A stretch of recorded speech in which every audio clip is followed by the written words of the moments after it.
Salut tout le monde. Bon, comme vous pouvez le voir, hein, au vu du titre, au vu des photos, vous avez compris, on va parler de l'affaire Epstein. Drôle d'affaire. Alors, vous allez me dire, ouais, mais tu vas encore comploter. Non, non, non, mais on va y mettre plein de supputations parce que c'est assez marrant. C'est assez marrant cette affaire. Parce qu'en fait, en pensant aller dans une direction, on se retrouve dans une autre direction au final. Et ça soulève beaucoup de questions, donc moi j'ai pas la prétention d'avoir la vérité, j'ai pas la prétention d'avoir trouvé un complot. Je vais encore une fois vous présenter les faits, vous parler des personnes qui ont participé, et ensuite extrapoler un petit peu et poser des questions. Voilà, ça fait avancer le débat, chacun après se fera sa réponse. Jeffrey Epstein. Alors pour parler de cette affaire, il faut revenir à 2007-2008, il faut même revenir avant. Ce type était un type connu dans la jet set, fin des années 90, tout au long des années 2000, c'est un milliardaire, il était connu. On peut le voir par exemple ici, avec Donald Trump, avec sa fausse tête, en plus c'est vrai qu'il a quand même une fausse tête Donald Trump, mais bon bref, c'est pas le propos. Lors d'une soirée qu'avait fait Donald Trump, où il avait invité Epstein, donc Epstein connaissait Donald Trump, connaissait tout un tas de gens. Alors je vous vois arriver, j'ai pas dit que Donald Trump faisait, mais bon, c'était un pote à Donald Trump. Donald Trump le dit lui-même, on aime les femmes, lui il les préfère jeunes. Bon, Donald Trump, on sait qu'il aime les blondes de 20 ans. Après, il y a eu des accusations, bref. Il connaît aussi, lui, Clinton. Clinton qui a souvent fait des fêtes avec lui, mais Clinton, il a souvent aussi... c'est important pour la suite, vous allez comprendre. Clinton, il était surtout intéressé par l'avion, soi-disant, d'Epstein, qui lui permettait, à lui, à Clinton, d'aller en Afrique. On se demande ce qu'il faisait le soir en Afrique. Clinton est connu, tout ce que je dis là est vérifiable, Clinton est connu pour être un amateur de chair fraîche, comme on dit. Clinton a déjà été impliqué, le nombre d'accusations dans lesquelles Clinton est mentionné, que ce soit des mineurs ou des majeurs, est énorme. Bizarrement, les amis à Clinton meurent très vite lorsqu'ils sont, on va dire, accusés, mis en examen, on va le dire à la française, dans des affaires qui pourraient éclabousser la famille Clinton. La famille Clinton, à travers sa fondation, a déjà été accusée dans le cadre de l'affaire du Pizzagate. Alors tiens, cette affaire, on ne sait pas où elle va. Si vous pouviez me dire, je pensais qu'elle allait tout faire péter. Dans le cadre du Pizzagate, on l'évoque aussi, on évoque sa fondation, comme quoi sa fondation serait un paravent pour se livrer à tout un trafic de chair fraîche, Lolita Express, tout ça, et Epstein, voilà. Alors Epstein, c'est un type aussi qui était aidé par cette dame, qui était son ex, qui est la fille, vous allez voir que c'est assez marrant, il suffit juste de travailler un petit peu, alors attends, parce que j'avais prévu l'image, ah pas elle, pas lui. Et l'image ne veut pas se faire. Alors, voilà, on va le faire comme ça. Je tiens absolument à ce que vous ayez les visages. Il faut savoir, je vous demande un instant s'il vous plaît. Clinton, tu te casses. Donc, elle s'appelle Maxwell. Pour les plus jeunes d'entre vous, Maxwell, c'est sa fille. C'est Robert Maxwell, le mania de la presse britannique. Vous allez voir que la presse est très présente dans cette affaire à plusieurs titres. Maxwell est un mania britannique qui est mort dans des conditions suspectes. On a parlé de services de renseignement britanniques, il savait beaucoup de choses. Il faut savoir que la presse fait partie, est un maillon du système, est un maillon du pouvoir caché, est un maillon du pouvoir aussi apparent. C'est pas pour rien que des gens rachètent des titres de presse, c'est pas pour rien qu'en France, la quasi-totalité des titres importants sont détenus par 2, 3, 4 personnes. C'est pas pour rien que très souvent, quand tu remontes, et on va le voir, on retrouve toujours très souvent ailleurs, en tout cas aux USA, des entreprises qui elles-mêmes sont actionnaires d'entreprises et ainsi de suite, de manière à ce qu'on ne sache pas qui dirige véritablement le journal. Le journal, c'est la voix de son maître. Et les services, c'est le bras armé de son maître.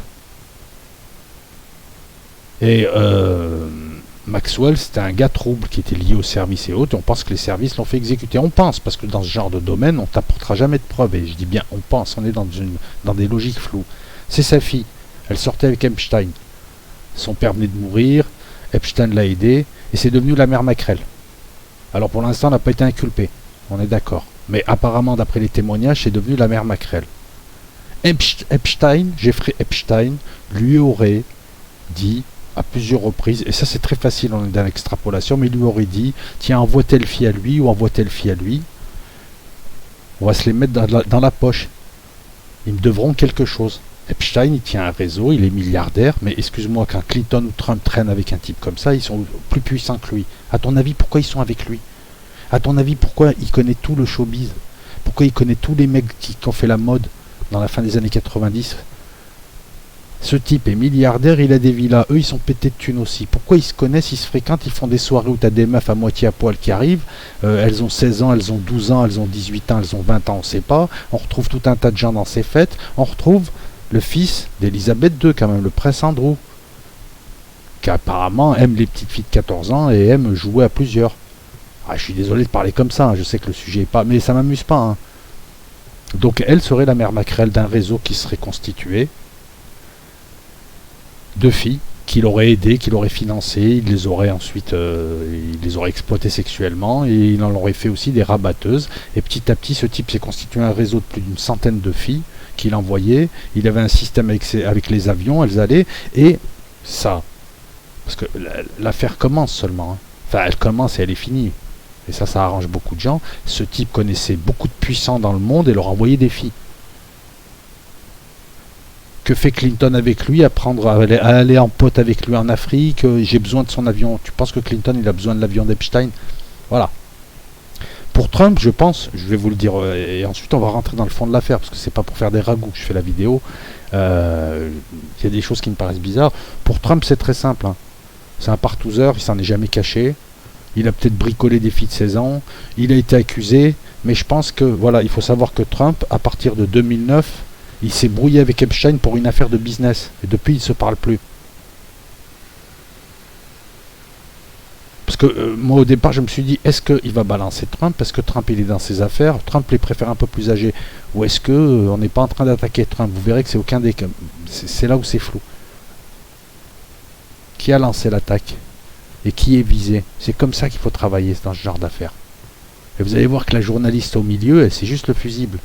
Écoutez, c'est très simple dans le monde, si tu t'approches du dollar, ou tu t'approches de la pédophilie ou des réseaux terroristes, et encore que là, encore tu peux t'en approcher un petit peu, mais au bout d'un moment, tu finis comme Daniel Pearl. Quand tu t'approches de 3 trucs qui sont des trucs tabous, tu meurs rapide. Einstein a été incarcéré. Le 7, il est arrêté. Le 7 juillet, il est mort. Vous voulez qu'on parle du gendarme Jean-Bert? Vous voulez qu'on parle de tous ceux qui en France ou en Égypte ou en Belgique ont enquêté sur des actes pédophiles? Tu peux être magistrat, tu peux être député, tu peux être gendarme, tu peux être flic, tout de suite, fou. Et puis on voit plein de bizarreries dans ces affaires. T'as une affaire qui s'est passée pas loin, là, dans mon département d'origine, là, hein, l'Isère, où on a vu un grand avocat d'un coup démissionner de la LICRA pour venir défendre un inconnu, en plus un inconnu qui habite dans une région, enfin dans ces endroits-là où il est lui, hein, je dis pas le département, ouais, il y a beaucoup de fichiers S et beaucoup de cassos, et on voit des bizarreries comme ça. Donc la journaliste aussi, elle est très courageuse, ou alors on l'a laissé faire, ou alors on lui a dit, parce que très souvent, donc, le pouvoir, parce qu'on peut aussi envisager ça comme ça, les différents pouvoirs, les différentes factions pour régler leur compte entre eux, utilisent toujours la presse, hein, utilisent le canard enchaîné, utilisent les journalistes, fameux journalistes d'investigation. Cette personne qui s'appelle Julie Brown, je vais vous mettre son nom. Alors, on a parlé de Maxwell, on va vous parler d'elle. J'espère que je vais pouvoir la placer. Si c'est pas le cas, c'est pas grave, j'ai pris mes précautions. Julie K. Brown. Donc, ouais, on va mettre ça. Ouais, on va mettre cette image là. Où t'es? Ouais, t'es là. Pas où t'es.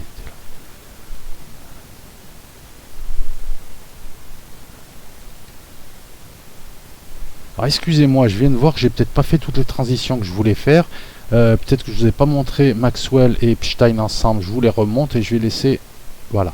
Et en bas, la blonde, c'est Julie K. Brown, la journaliste d'investigation du Miami Herald qui a relancé cette affaire. Qu'est-ce qui s'est passé? Donc ce type fréquentait la jet set, faisait la pluie et le beau temps, était le pote de tous les puissants. Il faisait ce qu'il voulait, il faisait des business, il avait des résidences en Floride et il alimentait en chair fraîche tout un tas de gens. Ça existe, ça a toujours existé. de filles mineures, recrutées par des filles mineures qui avaient déjà été utilisées.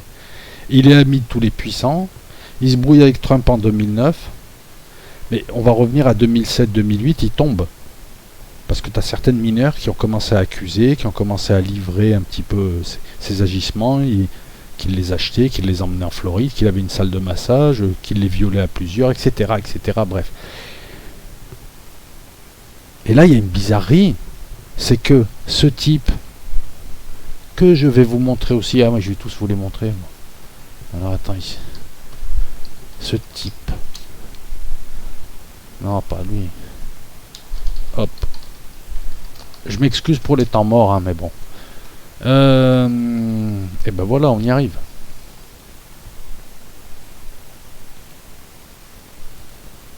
« 2007, la justice tombe dessus en Floride. Carrément pour trafic de mineurs, prostitution, tout ça, l'incrimination, je ne l'ai pas directement. Mais c'est un chanceux, ce type. Parce que regarde, le type de gauche, c'est Acosta.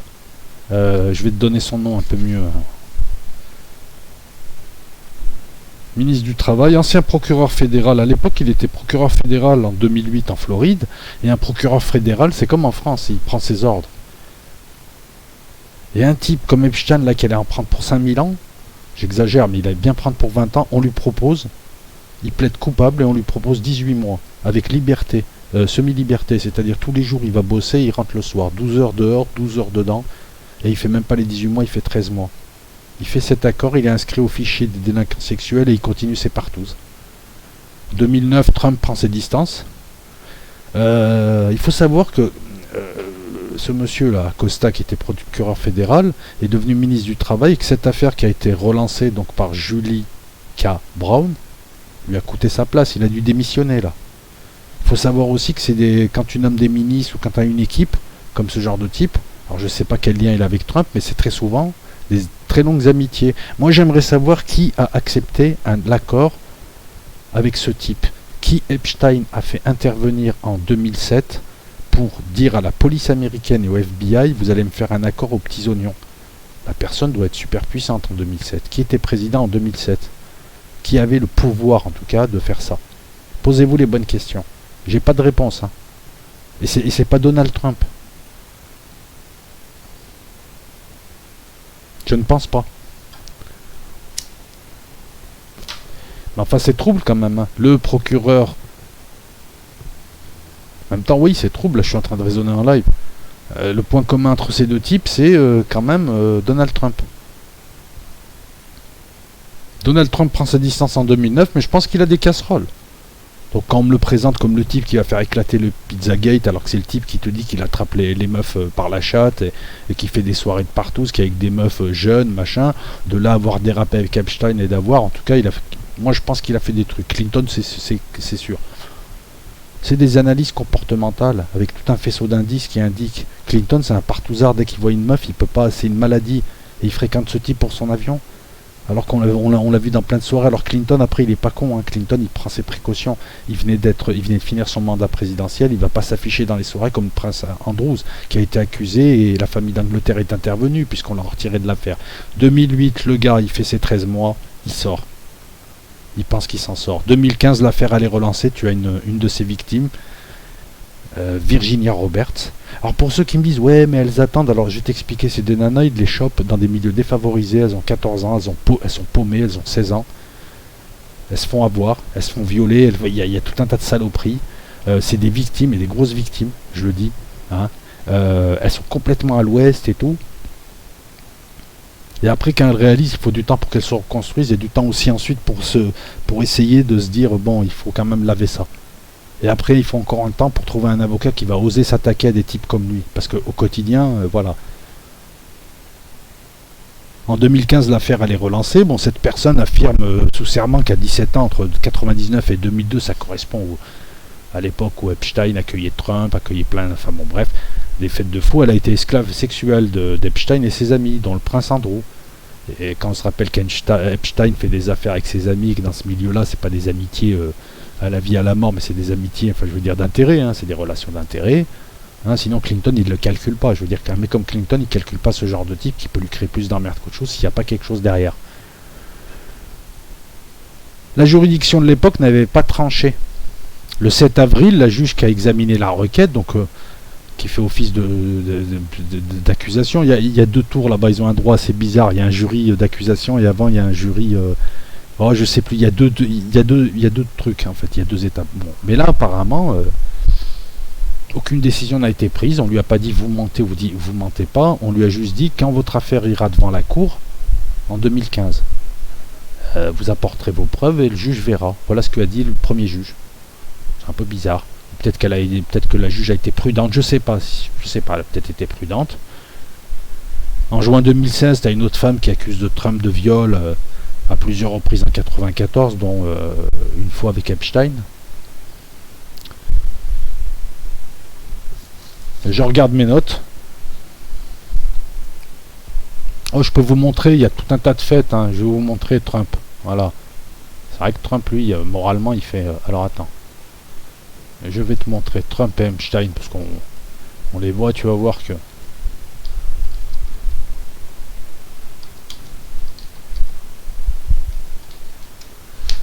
Et depuis, on a peu de...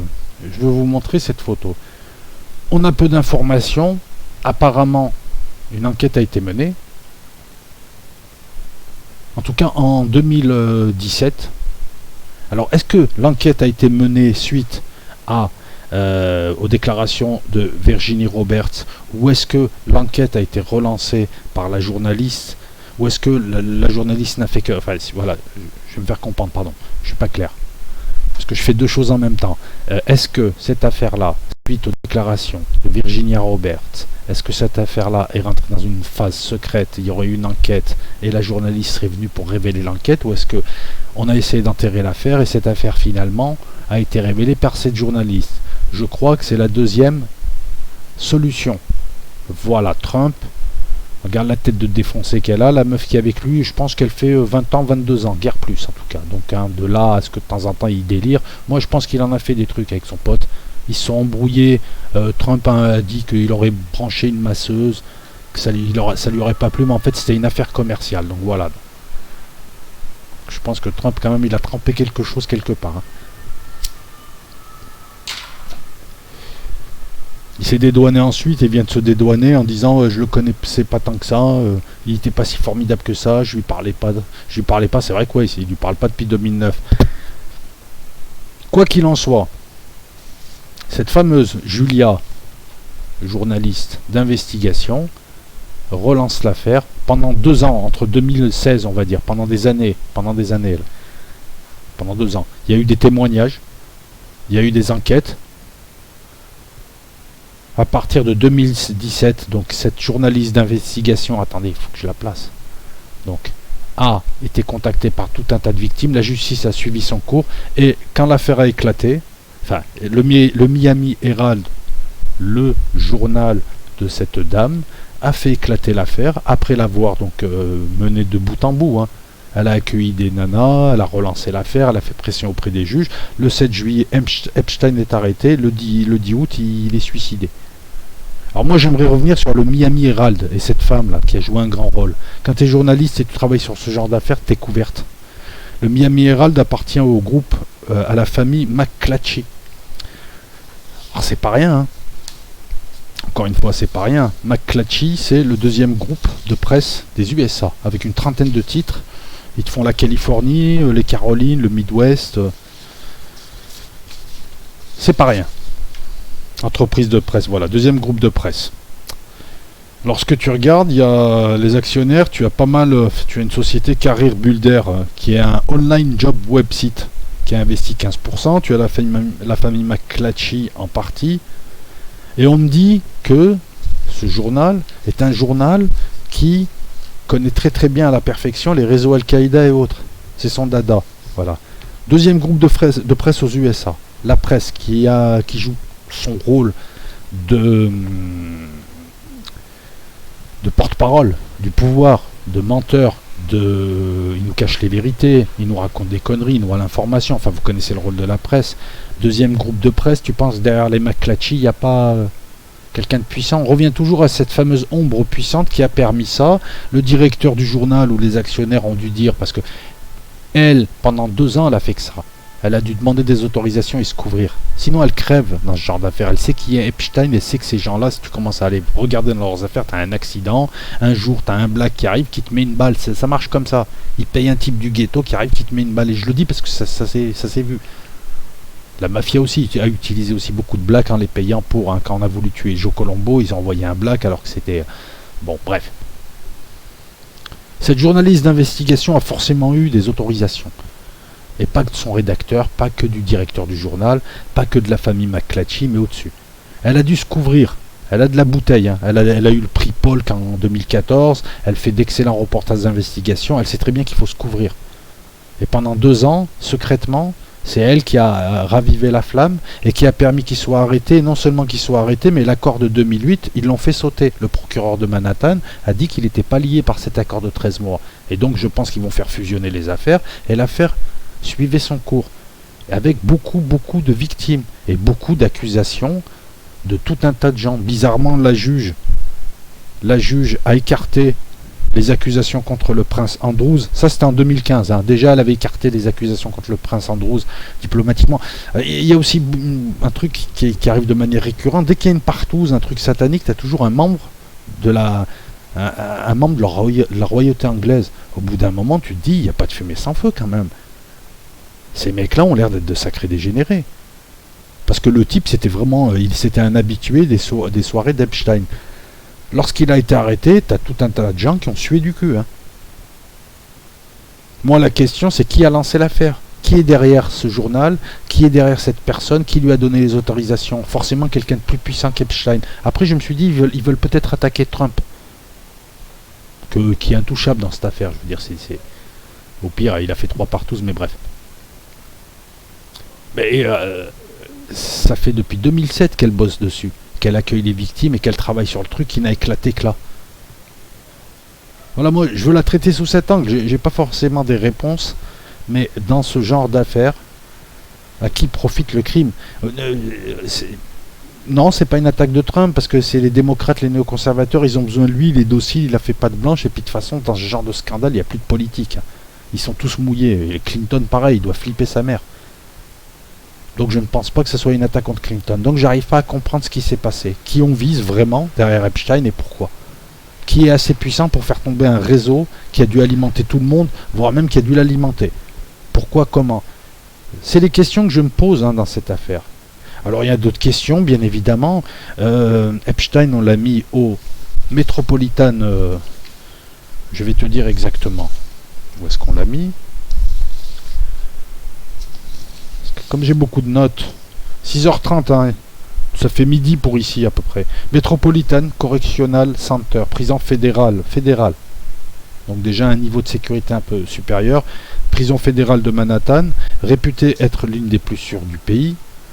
Et il bénéficiait d'un régime spécial où il avait 23 heures de lumière sur 24. Et il était surveillé par des gardiens qui pouvaient rentrer à tout moment. Et il était isolé. Lorsqu'on l'a arrêté, on l'a mis dans une unité pour le surveiller. C'est ce qu'on fait en prison lorsqu'on pense que le type peut se suicider. Et ensuite, ils l'ont sorti, ils l'ont mis juste là, mais il y avait... Comment a-t-il pu se suicider? D'autant qu'il y a quelques semaines, j'ai pas la date là, mais il y a quelques semaines, on l'avait déjà retrouvé inanimé dans sa cellule, avec des marques de griffures, des blessures superficielles au cou. Et il a dit qu'il a été agressé, on l'a pas cru, on a dit qu'il a essayé de se suicider. Et malgré ça, on l'a quand même gardé là et quelqu'un a réussi. Donc il aurait réussi à se suicider. Je comprends pas. Moi je sais juste qu'il faisait flipper beaucoup de puissants sur Terre et que bizarrement encore une nouvelle affaire de pédophilie où le type meurt très très vite après. Et ils prennent même pas de gants. La question c'est dans une prison comme ça. Comment ça marche? Un détenu, il est isolé dans un quartier avec des gardiens qui le surveillent 24/24. C'est un individu qui est hyper important pour la justice. Comment a-t-il pu se suicider? Est-ce qu'on a voulu le suicider? Alors plusieurs hypothèses, on peut toujours envisager un gardien payé par des gens puissants aussi, par beaucoup de puissants, et notamment les puissants qui bossent là, et je sais pas, il y a je dis des conneries peut-être, mais genre Clinton, lui, ça l'intéresse pas qu'Epstein parle. Et Clinton a le bras long. Donc on peut envisager ça. On peut aussi envisager que le directeur un jour reçoive la visite une nuit de plusieurs personnes, hein, qui lui disent écoutez, on représente un tel, nous hop, il te fait rentrer, les gardiens arrivent, tout le monde ferme les yeux, le directeur il laisse faire, les gars arrivent, le prennent, le pendent et se cassent. On peut tout envisager, on peut même envisager qu'il soit suicidé, mais j'ai du mal. Parce que c'est un type déjà, lors de la première affaire, il a tenu le coup. Il a fait quand même 13 mois de prison pour un milliardaire qui a une vie de luxe. Ça montre qu'il a tenu le coup. Là, il avait un procès. On est aux USA. Ce type est pété de thunes. Il a aussi le bras long. Il a pas fini de combattre. Il démarrait le combat. Donc, il a dû contacter aussi des potes à lui et des gens puissants. Je ne sais pas quel ennemi il s'est fait, lui. Il avait les moyens de s'en sortir. On est aux USA, un pays où O.J. Simpson peut tuer sa femme et l'amant de sa femme et s'en sortir. Parce que tu as un connard de policier raciste qui parle et qui a trafiqué des preuves. On est chez Colombo, mais on est aussi chez les gens, dès que tu as un avocat, il te sort. Pourquoi il serait suicidé maintenant? On m'aurait dit, il risquait 45 ans. Si on m'avait dit, il a pris les 45 ans, il ne peut pas s'en sortir, c'est fini. C'est à ce moment-là que se font les suicides. Étudie les suicides aux USA, c'est très souvent une fois qu'il y a eu un prononcé de peine de manière définitive. Pourquoi est-ce qu'il serait suicidé? Pourquoi est-ce que la première fois il te dit j'ai été agressé, on ne le croit pas? Il a peut-être été réellement agressé. Comment après? Donc là il y a une enquête, parce que bien évidemment beaucoup de gens demandent une enquête, parce que l'action publique est éteinte. La seule chose qu'on puisse voir c'est des dédommagements sur ses biens. Mais il n'y aura plus d'affaires, elle ne sera pas jugée, il n'y aura plus rien. Tout va s'envoler et ça va arranger tous ces gens qui ont profité de mineurs et de nanas peut-être majeures, mais c'était du trafic humain, c'était de la prostitution. Ce mec-là était un macro. Voilà, c'est ça, c'était pas un joulot casse-croûte qui avait une ou deux filles qui met sur le boulevard 4 heures par nuit. Non, non, c'était un vrai macro. Avec des nanas complètement paumées, etc., etc. Je fais pas le type prude là. C'est que voilà. Mais pourquoi il serait suicidé maintenant? Son procès a lieu l'an prochain. On lui avait refusé une remise en liberté sous caution, mais au bout de quelques temps, il pouvait la reposer. Il a les moyens de s'offrir les meilleurs avocats de la Terre. Il connaît aussi tout un tas de monde. Il pouvait donner des gages en disant moi je dis rien du tout les gars et par contre vous me lâchez la grappe. Donc qui est derrière Julie Brown et le Miami Herald qui ont relancé cette affaire, qui ont fait écrouler l'accord 2008, qui ont obtenu la peau du ministre du Travail de Trump, qui est monsieur Acosta, là, qui était ancien procureur fédéral, pourquoi je dis monsieur, procureur fédéral à Miami au moment de l'accord, c'est lui qui l'a fait, qui était derrière lui au moment de l'accord. Comment Trump va être impacté? Est-ce qu'on visait Trump ou pas? Quels sont les autres puissants qui peuvent être concernés? Comment est-ce qu'on a pu le suicider? Vous voyez, cette affaire, elle sollicite beaucoup de questions. Et si on creuse un petit peu partout, moi je vous invite, plutôt que... vous faites ce que vous voulez, mais si vous voulez creuser la piste du Miami Herald, de la famille Clacci qui est au-dessus d'eux, qui est suffisamment puissant pour leur dire vas-y, balance-le ce salopard. Je te dis ça parce que, alors tu le vois dans les films et dans les livres, mais dans la réalité, que ce soit beaucoup de services occidentaux s'appuient sur la presse. Et ils ont leurs journalistes dans des journaux, et ils ont leurs journaux. Moi, ce que je voulais voir en allant voir qui était derrière le Miami Herald, je m'attendais, en remontant à 2-3 niveaux, trouver une boîte qui a été fondée par des services ou par l'État. Tu sais, c'est la spécialité des services secrets de monter des boîtes aussi. Des fausses boîtes de transport, des fausses boîtes qui deviennent des vraies après. Donc, qui est derrière cette femme et qui lui a donné des garanties en lui disant fonce. Elle s'en est pris à un type qui partousait avec Clinton, avec Trump, avec le prince Andrew et avec tout un tas d'autres gens. Donc, un type qui a le bras long. C'est pas le genre de femme, Zama, qui va faire une enquête sans se couvrir. Elle a de la bouteille, elle a du métier. Je te dis, elle a été plusieurs fois primée. C'est une vraie journaliste d'investigation qui a su travailler pendant 2 ans là discrètement et faire éclater l'affaire, alors que ce type a eu des oreilles partout et il aurait pu à un moment donné le savoir. Tu vois, ces questions-là, il faut les poser. Je n'ai aucune certitude. Je ne fais que te balancer des pistes pour que la vidéo elle ait un semblant de valeur et que ce n'est pas juste rapporter une information qu'on a eue là. C'est beaucoup de choses troubles, hein, beaucoup de choses troubles. Moi, je pense, par exemple, tu vois, regarde, le fait que là, il tombe, est-ce que Trump, finalement, qui était en bisbille avec lui depuis 2009, est-ce que Trump, quelque part, a dit, il faut que la justice passe? On s'en fout, allez-y. Peut-être qu'il a dit, moi, je ne m'en mêle pas, je laisse faire la justice. Le procureur, vous instruisez, moi, je m'en fous. Voilà. Moi, je pense pas que Trump ait voulu le couvrir déjà. J'ai du mal à voir une attaque contre Trump. S'il manque une information, il manque quelque chose pour qu'on comprenne, soit un règlement entre puissants. Le problème, c'est que lui, il tenait par les couilles, je m'excuse encore une fois de le dire, mais il tenait réellement par les couilles tout un tas de puissants de partout. Donc, ouais, la question, c'est qui est derrière tout ça. Et si on me dit, ouais, t'es complotiste, c'est juste une question, et je dis qui est derrière tout ça, je vais reformuler tout ça, qui est derrière tout ça, sachant que cette affaire-là n'a pu éclater, n'a pu être entretenue et éclatée uniquement par un petit journal local, Miami Herald, c'est à Miami, par une journaliste certes primée, mais une journaliste régionale. Cette histoire-là n'aurait pas pu être entretenue et n'aurait pas pu éclater s'il n'y avait pas eu des feux verts. Qui a donné ces feux verts et pourquoi? Voilà, tu vois, la question là, elle est beaucoup mieux posée, ça fait moins complotiste. À vous de voir ensuite, à vous de poser des questions, ça peut être tout con, mais je m'interroge sur qui est réellement derrière. Je regarde encore une fois mes notes avant.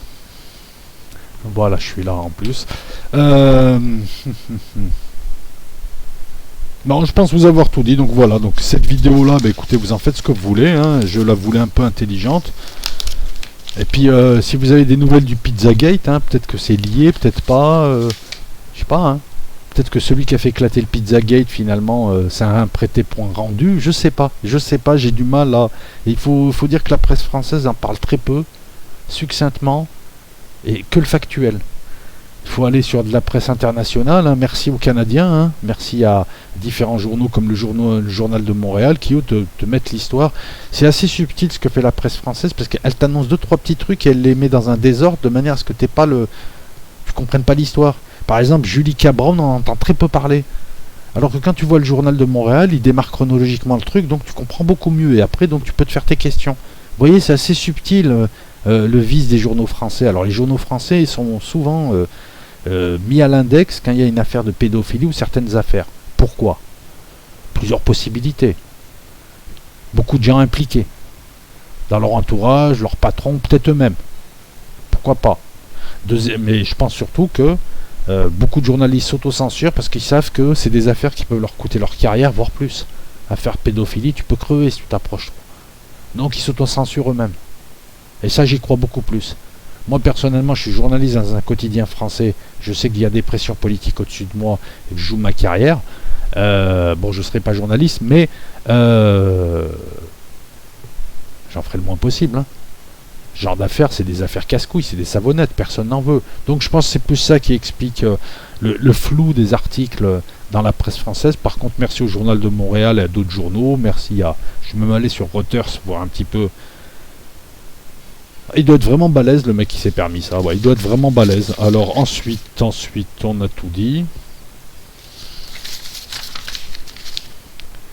C'est marrant. Hein. Le deuxième groupe de presse, McClatchy Company, détient le Miami Herald, où travaille Julie Brown, qui a permis cette affaire et qui a permis, elle est balèze cette femme, hein, une simple journaliste de Miami, elle a réussi même à faire casser l'accord qui avait été fait à Miami. Elle a réussi à faire démissionner le ministre du Travail. Elle a réussi à lui casser l'accord qu'il avait fait en 2008 en tant que procureur fédéral. Et puis elle est puissante puisque le procureur de Manhattan a décidé de ne pas respecter cet accord. Elle est balèze. Hein. Moi je pense personnellement qu'il y a du monde derrière elle. Hein. Et on retrouve toujours les mêmes structures, l'articulation, pouvoir caché, service et presse. Et là je pense que les services y sont aussi parce qu'il y a tout un tas de gens importants qui ont dû... utiliser ces réseaux et qui veulent savoir ce qui se passe. En tout cas maintenant ce soir je pense qu'il y a beaucoup de gens qui sont rassurés et que chez les Clinton ils doivent sabrer le champagne. Quant à Julie Cabron c'est le bon fusil, moi je vous dis suivez cette personne. Suivez cette personne. J'espère qu'il lui arrivera rien dans les mois ou années à venir, qu'elle ne perdra pas son boulot, qu'elle n'aura pas une affaire sordide, un truc qui sort, j'espère qu'elle ne disparaîtra pas et j'espère qu'elle ne se fera pas buter par un type du ghetto ou autre. Voilà, parce que dans ce genre d'affaires là finalement à la fin s'il y a des éclats à la fin, c'est souvent le fusible. Allez, la bise à toutes et à tous. La question numéro 2 est en charge sur la main du roi. La question, j'en parle encore là, c'est une référence à la question du Moyen-Âge, traite d'un sujet au choix, sur un ton très très libre. Il n'y a pas de problème, donc si vous voulez voir du ton libre, allez là. La deuxième question, c'est Einstein. La question Einstein, donc. Plagiaire, escroc ou génie? Voilà. Donc on reprendra, comme je vous l'avais dit, et on le fera régulièrement sur la main du roi, on reprendra une idée, un commentaire, quelque chose, et on le traitera sous forme de la question. Il y a d'autres formats prévus, mais pour l'instant, je vais déjà développer ce format.